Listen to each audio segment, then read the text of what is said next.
Alors bonjour, moi c'est Cynthia Elage, puis moi et mon collègue Michael, nous allons vous présenter les résultats d'une étude pilote qui a été faite au sein du laboratoire du docteur Didier Jutra-Aswad.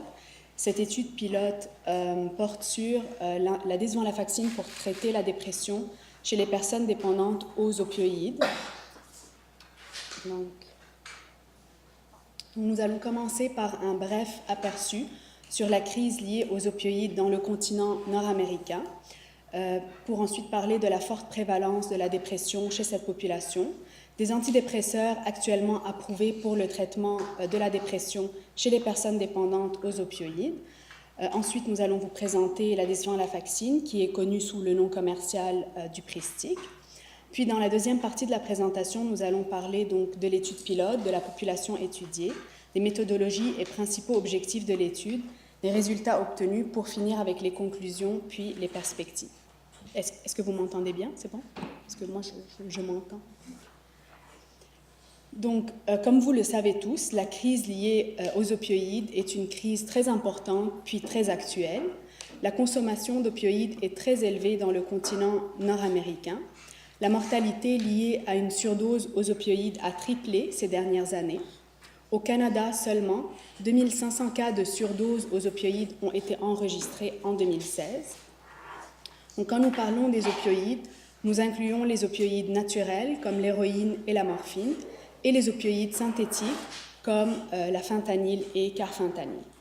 Donc, même si les personnes qui sont dépendantes aux opioïdes peuvent avoir accès à des traitements de substitution tels que la méthadone et la suboxone, cette population reste très vulnérable et affectée par un nombre de maladies psychiatriques qui peuvent rendre difficile la prise en charge de cette population.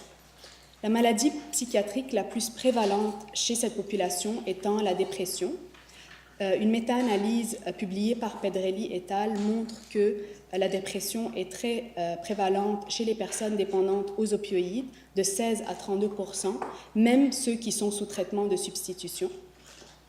D'autres études montrent que l'existence, donc la comorbidité de la dépression, peut augmenter la consommation de la drogue et les risques de rechute.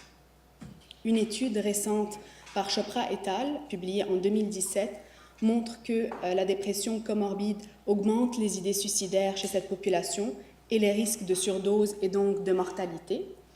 Une autre méta-analyse récente aussi publiée par Hassan et al. En 2017 montre que la dépression comorbide peut diminuer la qualité de vie des personnes dépendantes aux opioïdes.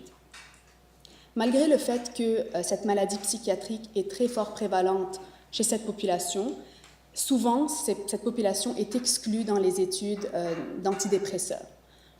Donc, il y a très peu d'études qui ont été faites chez cette population pour tester des antidépresseurs.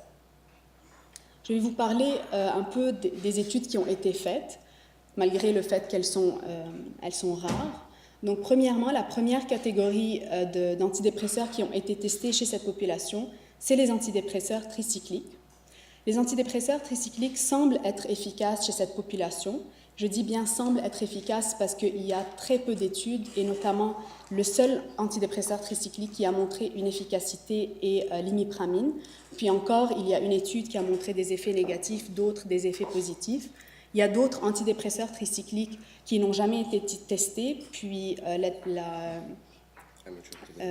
comme l'amitriptyline par exemple. Mais malgré le fait que, par exemple, l'imipramine semble être efficace chez cette population, les antidépresseurs tricycliques ont beaucoup d'effets indésirables, comme par exemple la cardiotoxicité. Donc, je parle de cardiotoxicité parce que les personnes, par exemple, la méthadone, par exemple, altère la conductivité cardiaque. Donc, les personnes qui sont sous méthadone, ce serait à éviter de leur prescrire des antidépresseurs qui, en plus, pourraient avoir un effet cardiotoxique.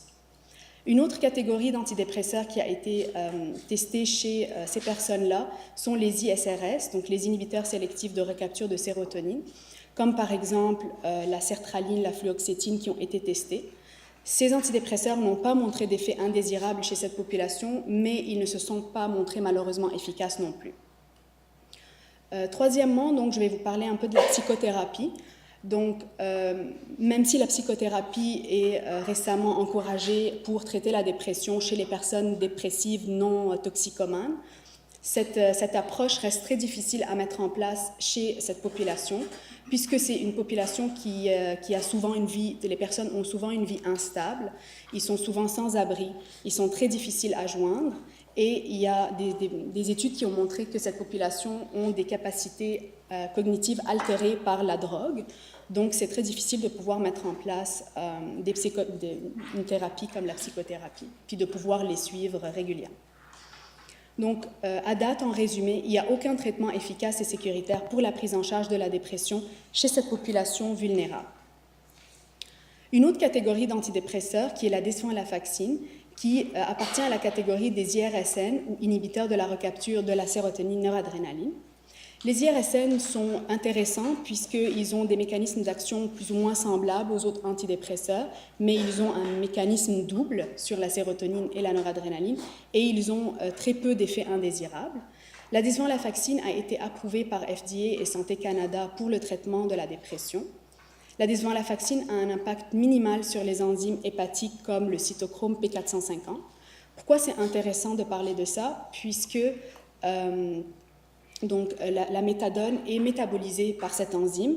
Donc, on veut éviter de donner des antidépresseurs qui pourraient jouer sur l'enzyme cytochrome P450. Puis, en plus, les personnes qui sont dépendantes aux opioïdes, c'est une population de personnes qui sont souvent affectées par des maladies hépatiques, comme l'hépatite B, l'hépatite C, des personnes qui peuvent avoir des maladies hépatiques chroniques dues à l'alcoolisme. Donc, ce serait bien aussi d'éviter des antidépresseurs qui peuvent interagir avec les enzymes hépatiques. La desvenlafaxine atteint les concentrations plasmatiques optimales en 4-5 jours, ce qui est plus ou moins assez rapide, et a montré très peu d'interactions médicamenteuses. Donc, c'est favorable de l'administrer avec d'autres traitements de substitution chez cette population. La desvenlafaxine a montré très peu d'effets indésirables, notamment nausées, constipation, vertiges sont les plus connus. Mais cette molécule n'a jamais été testée dans le traitement des symptômes dépressifs chez cette population de personnes dépendantes aux opioïdes. Donc, ce qui nous amène à notre étude pilote. Dans cette étude, nous avions voulu voir la faisabilité et la tolérabilité de la desvenlafaxine chez des personnes dépendantes aux opioïdes et sous traitement à la méthadone, et la réponse de la desvenlafaxine quant à la diminution des symptômes dépressifs.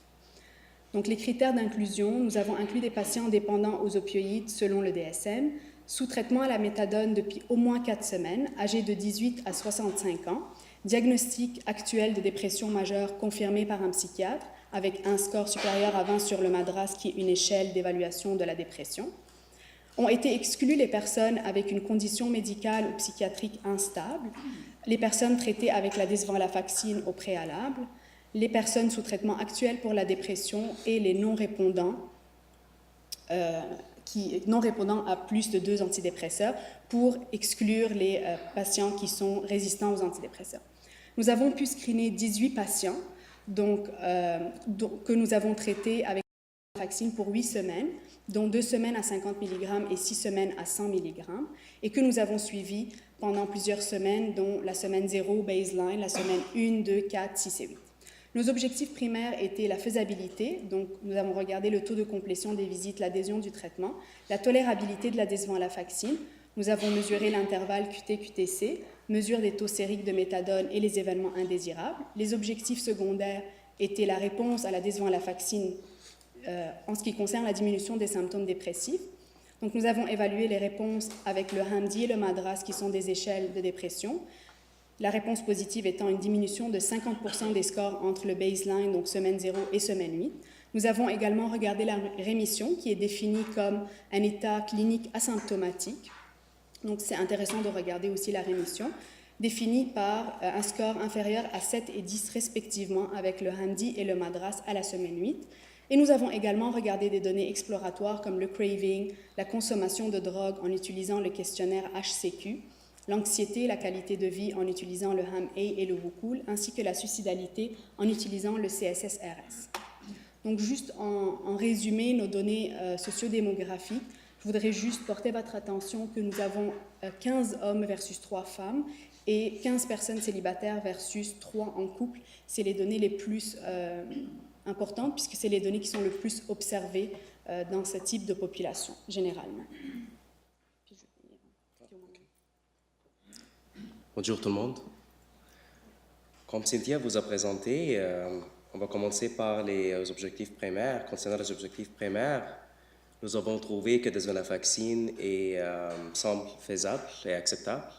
14 patients ont complété l'étude et 18 éligibles, 2 patients perdus, un abandon à cause de déménagement hors de pays et un abandon à cause de manque d'efficacité des médicaments.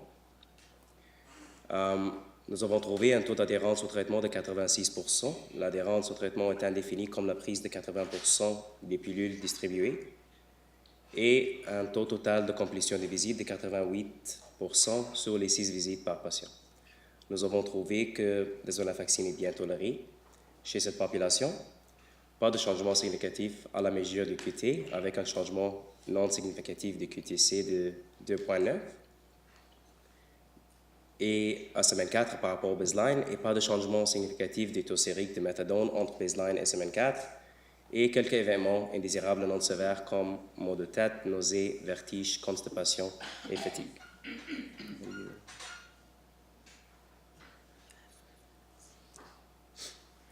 Comme vous pouvez constater, voici le taux plasmatique de méthadone.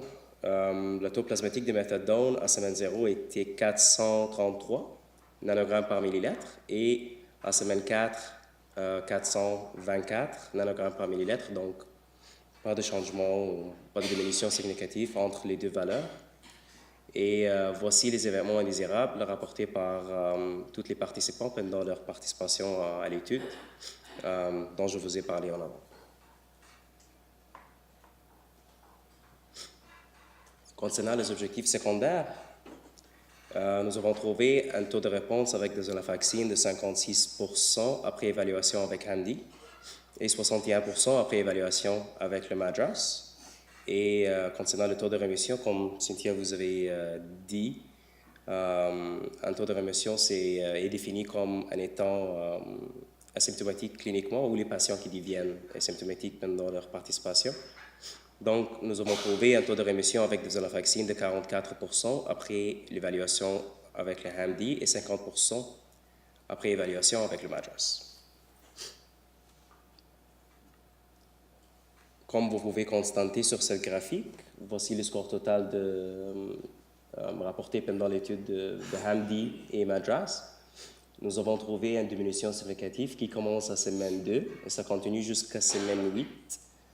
Du score total de HAM-D par rapport au baseline. Et nous avons trouvé également la même chose pour le MADRS, une diminution significative qui commence à semaine 2 jusqu'à semaine 8 par rapport au baseline.